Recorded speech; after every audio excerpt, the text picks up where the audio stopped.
Christmas is coming in 1, 2, 3, 4, 5 days. Ah, I just love Christmas. The feeling of togetherness, the crisp air, the food, the cake, and going to church. It's awesome.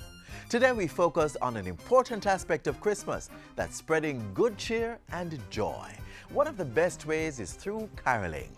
The winter tourist season also begins during the holidays. Tourism Minister Dr. Wickham McNeil is with us, providing an update on investments in the sector. I'm Adrian Atkinson. Welcome to this Sunday's edition of Jamaica Magazine. Musicians, users of music instruments. If you're a registered member of the Jamaica Federation of Musicians or the Recording Industry of Jamaica, you may apply for a waiver of duty on the importation of music equipment. You'll need to submit the following: a letter of request to the Film Commission or Creative Industries Unit and a pro forma invoice detailing the items being imported with corresponding serial numbers and costs. Jamaica Promotions Corporation JAMPRO will submit the documents to the Ministry of Finance for approval. You must get approval before the items arrive. For more information on the Music Tools of Trade incentive, click on the Tourism and Entertainment Ministry's website at mot.gov.jm or call the Ministry's Entertainment Division at 920-4926-30. The tourism sector continues to grow. More than 3 million visitors and multi-million-dollar investments, all in 2015. Up next, Tourism Minister Dr. Wickham McNeil sits with Ian Boyne to outline top achievements within the sector. Watch this.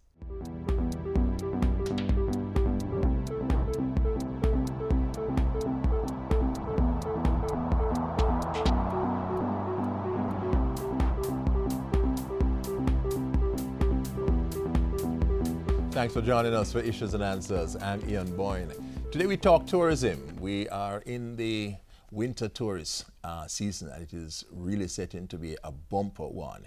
We have with us the Minister of Tourism and Entertainment, the Honourable Wickham McNeil. He'll be talking to us about his portfolio. We thank you for your company on Issues and Answers. Minister, good to have you on set. My pleasure being here. Good.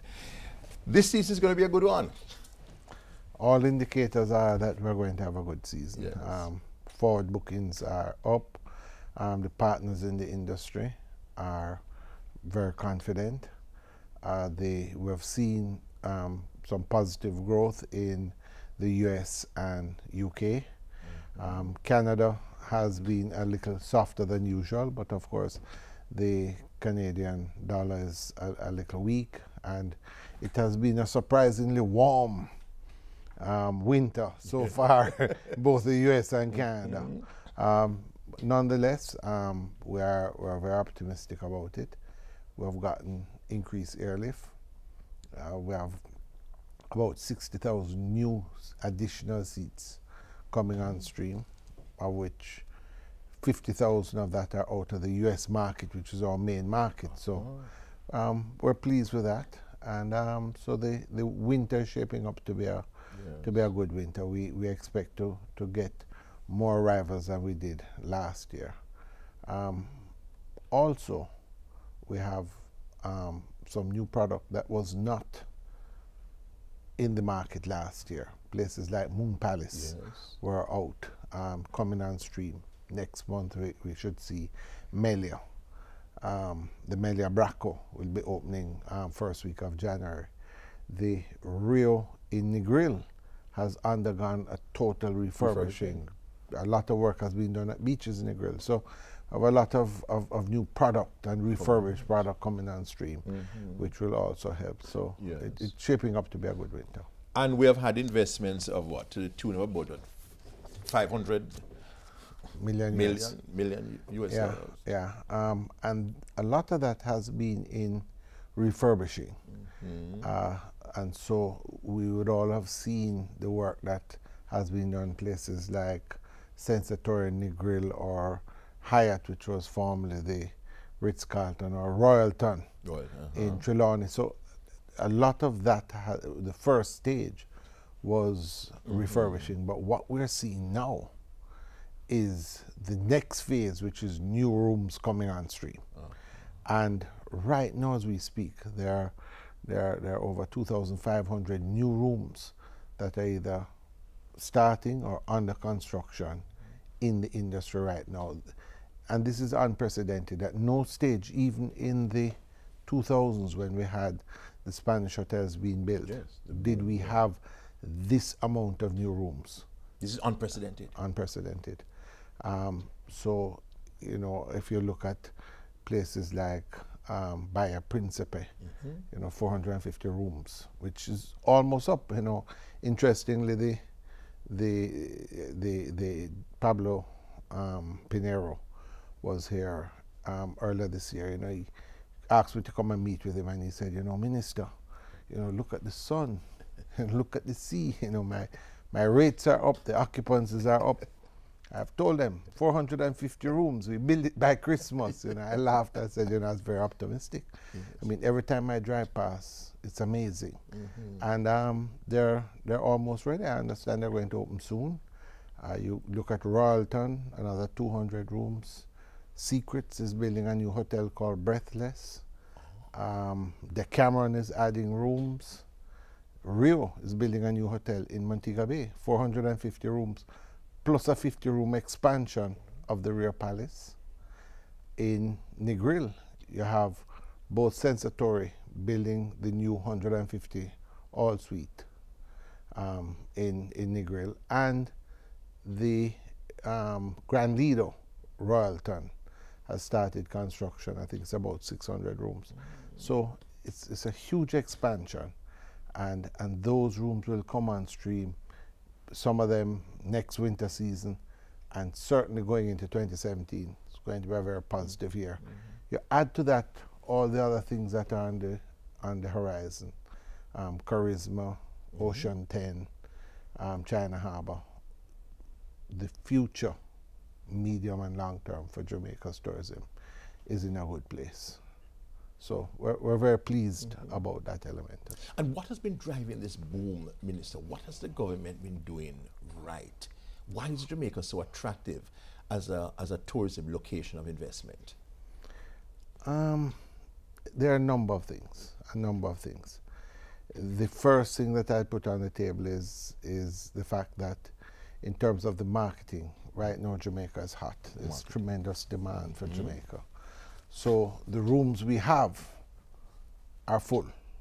You know, you try and call. I mean, people are calling me every day. They want a room over Christmas. They want a room in January. Rooms are hard to get. Then when you do get them, they're very expensive because they're limited now. So it means that the yields are up.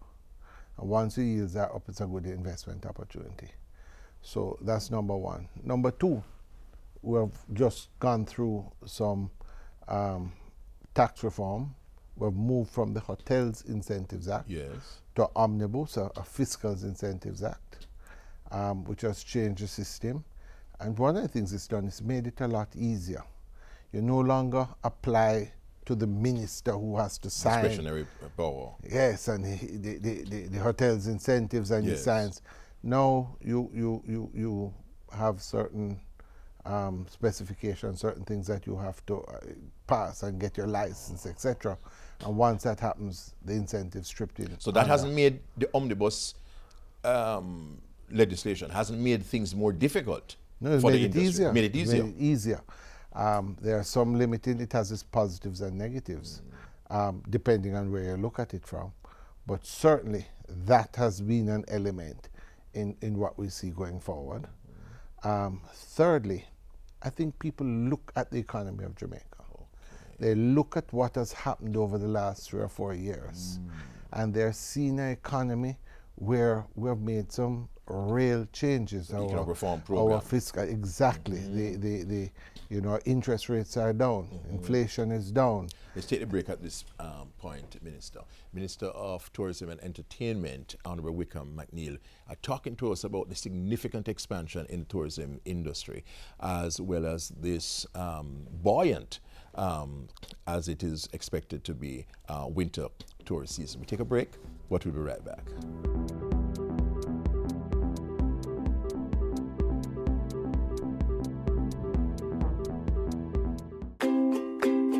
Jamaica, among the top 10 most improved economies in the world.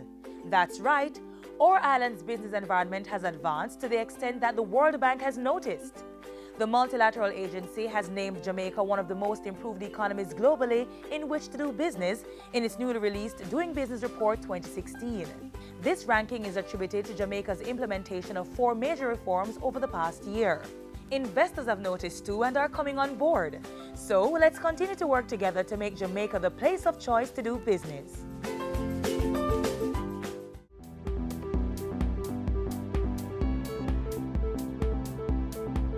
We're at the start of the winter tourist season, and the Minister of Tourism and Entertainment, the Honorable Wickham McNeil, is here with us to talk about what is happening in that area. And Minister, you were just talking about how the government's economic reform program has in fact been helping to fuel this boom in tourism investments.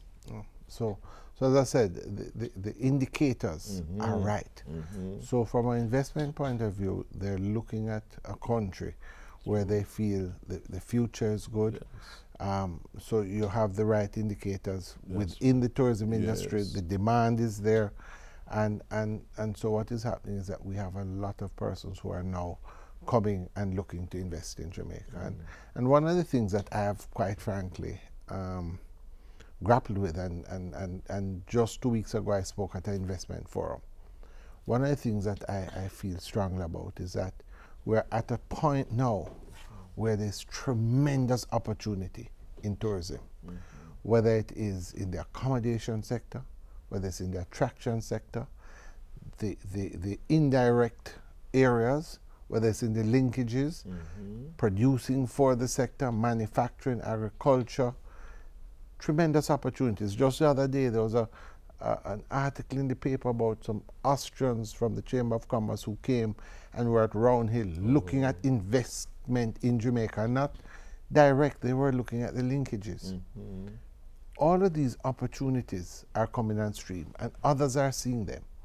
And what I really want is for Jamaicans to take ownership. Yes.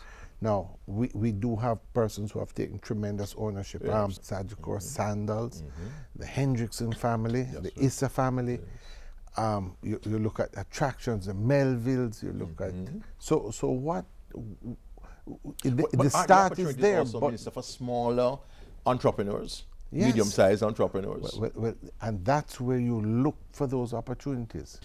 And the extent to which, because what we don't want is to look back when it really has gone through this boom and look back and say, boy, we should have been more a part of it. Yes. And really it's really putting the packaging together, knowing what the opportunities are.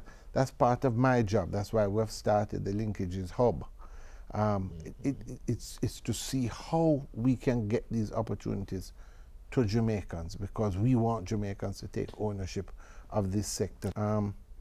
I think part of the problem is, quite frankly, over the last few years, the performance of tourism has been up and down. So there were times where people were looking at it as a risky business. Yes. I don't think it is so now. And it is really the focus, it's really how we put in place. So it's one of those things, you know. I look at tourism as a tool of social and economic development. I think that's how you have to look at it. You know, it's the easy way is whenever you're talking, you speak about your arrival figures are up and your airlift is good and investment is coming. Those are important indicators. But the extent to which it has a positive impact on the lives of Jamaicans, that's really going to tell the success of tourism. You know, it's interesting. I read Lee Kuan Yew's book some years ago, and he said that he parked on a hill and he was looking down at the school and seeing all these children coming out and saying to himself, where am I going to find jobs for these people? I think it's a good way to start looking at it. One of the things that I do in tourism is to say, how am I going to create jobs for Jamaicans? How am I going to create opportunities for Jamaicans? How am I going to create a better place for Jamaicans to live in? through tourism. Yes. And so our focus in the ministry has somewhat shifted over the last 3 or 4 years from straight marketing and sales to how you're going to have a positive impact on the economy. We want to talk about that, Minister, so I want to invite you back to talk about some of those issues. So the Minister will be back with us next week. We have been talking about tourism. Many interesting things are happening in the field. We're going to continue this discussion next week. Until then, Ian Bourne wishing you a very pleasant day.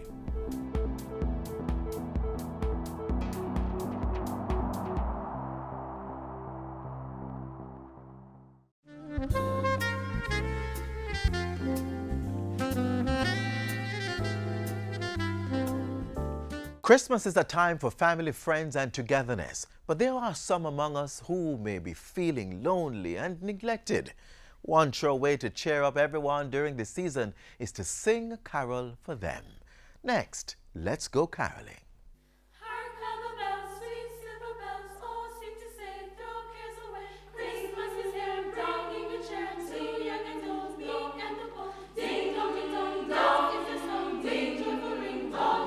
It warms the soul. Mighty God Jehovah, counselor from the east. Often it comforts the sick, old, and lonely. A visit complemented by a Christmas song or hymn at a time for good cheer. Let's go caroling. It's Christmas. Christmas a come, me want me degede. Christmas a come, me want me degede. Not a bangle to me hand, me want me llama. Not a hat to me head, me want me llama. Not a shoes to me foot, me want me llama. Christmas a come, me want me llama. Holy, holy, holy. The idea of Christmas caroling brings to mind jolly churchgoers going door to door singing and entertaining along the way. Known as wassailing in the olden English days, it means to spread the spirit of Christmas through hymns. Research didn't prove when exactly the custom began, but it did give us the song "Here We Come A-Wassailing," sung as carolers wished good cheer to their neighbors in hopes of getting a gift in return. Here we come a-wassailing among the leaves so green. We wish you a Merry Christmas. We wish you a Merry Christmas. We wish you. This song evolved into the popular "We Wish You a Merry Christmas." While the written history behind Christmas caroling is uncertain, the oral tradition is strong, passed down from generation to generation. Whether it's Deck the Halls, Joy to the World, or Santa Ketchup in a Mango Tree, carolers have long been known to bring a smile to many faces. Shepherds watch their flocks by night or season. Today, many caroling groups across the globe sing for charity in churches and neighborhoods. Locally, it's probably safe to say it's a dying tradition. However, several groups continue to travel by foot or by motor vehicle to warm the hearts of many. One such group is the Jamaican Folk Singers. They've been caroling consistently for more than 3 decades. The caroling venues include senior citizens' residences, assisted living residences, cancer hospices, and public places. For us, we believe in the power of music, the healing power of music, and how it can help to lift us, give us what we need to get through. So we decide at Christmas time to make the time to go around to a number of these establishments and sing for them to help bring a little lift to the days. And over the years, we've realized that many of them in the homes really don't even have people who visit them. Sing the chorus, clap your hands, beat the congo, play your pan, spread the news throughout the land that Jesus is born. Jesus, our Savior, is born. Jesus, man with a man to dwell. Jesus, our Emmanuel. Hark the herald angels sing, glory to the newborn King. Oh, come, let us adore him. Oh, come, let us adore him. Oh, come,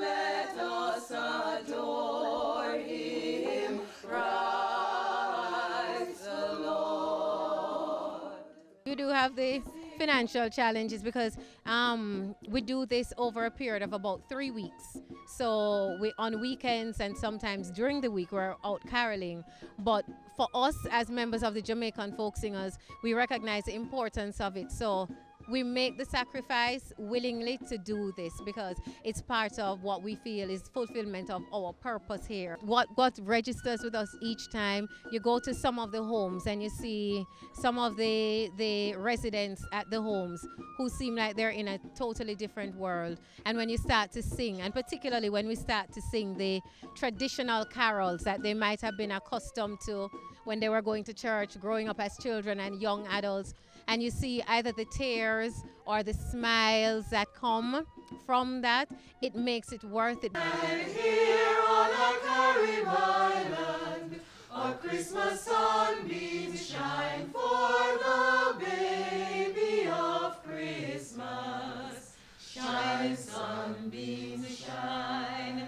And here on our Carib Island, our Christmas sunbeams shine for the baby of Christmas. Shine, sunbeams, shine. I'm a lover of music, and it's really refreshing to see the Jamaica Folk Singers here at Devon House. This is a true meaning of Christmas and also a revival of our cultural heritage, and it's good to know that the history lives on, and I wish them continued success in their endeavors. So caroling of itself, it just brings just an added thing to it, just to bring the excitement along. So it's a great idea. When I was younger, we usually go from door to door early in the morning do caroling, so it's a good tradition to maintain. La, la, la, la, la, la, la. Then we join hands and dance around and round. Then we join hands and dance around and round. Me dey rock so, you dey rock so, under a banyan tree. Make a joyful noise unto the Lord, all ye lands. Serve the Lord with gladness. Come before his presence with singing. Know ye that the Lord, he is God. It is he that hath made us, and not we ourselves. We are his people, and the sheep of his pasture. Enter into his gates with thanksgiving, and into his courts with praise. Be thankful unto him, and bless his name.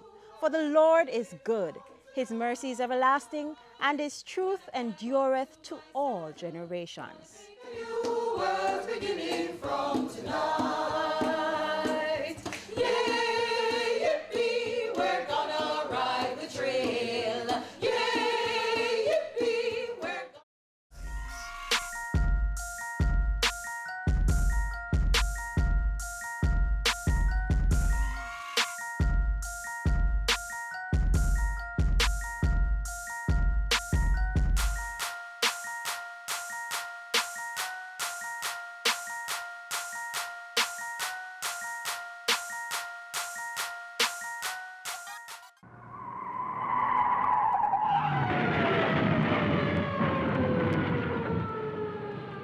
Each time you're not paying full attention to the road environment, the greater your chances of getting in a crash like that.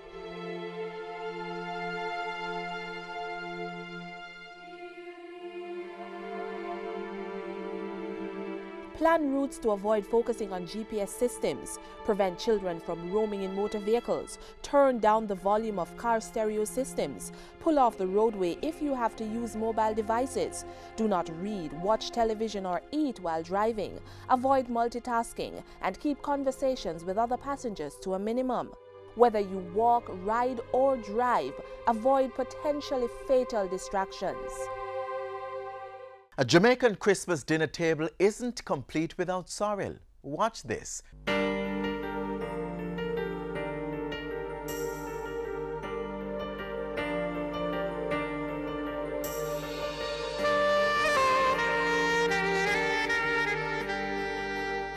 For many Christians around the world, Christmas is a time when they give thanks and celebrate the birth of Jesus. In Jamaica, Christmas is also a time to eat and be merry. It is usually at this time of the year that many persons prepare a feast fit for a king for their families, usually consisting of mouth-watering foods such as rice and gungo peas, roasted chicken, ham, Christmas cake, and best of all, sorrel. Sorrel has always been a popular Caribbean drink during the Christmas season. Its unique flavor and bright red color adds to the meal experience. The calyx-covered fruits are brewed in water to make a refreshing cranberry-colored tea. It's also used in salads, jams, puddings, and syrups. Sorrel contains a wide range of vitamins and minerals, including vitamin C, calcium, and riboflavin, and other nutrients. It is an antioxidant and fights anti-cancer cells, and is highly known for its B1 compounds, which provides a calming effect after it is consumed. Sorrel has several other properties. It soothes dry skin, purges the bowel, reduces inflammation or swelling. Mixed with salt, pepper, and molasses, sorrel can cure biliousness. A lotion made from the leaves can also be used on sores and wounds. It also stimulates digestion and improves appetite. Sorrel was brought to Jamaica in 1707 through the African slave trade. It is a plant that is dated to as far back as the 16th century and was first grown in India, Malaysia, and in Niger, Africa. Today it is grown year-round in Africa and widely cultivated throughout tropical and subtropical regions around the globe. So this Christmas, while eating all the Christmas cake and ham, remember to have some sorrel. It is not only a refreshing part of Jamaica's Christmas culture, but it has a wide range of health benefits.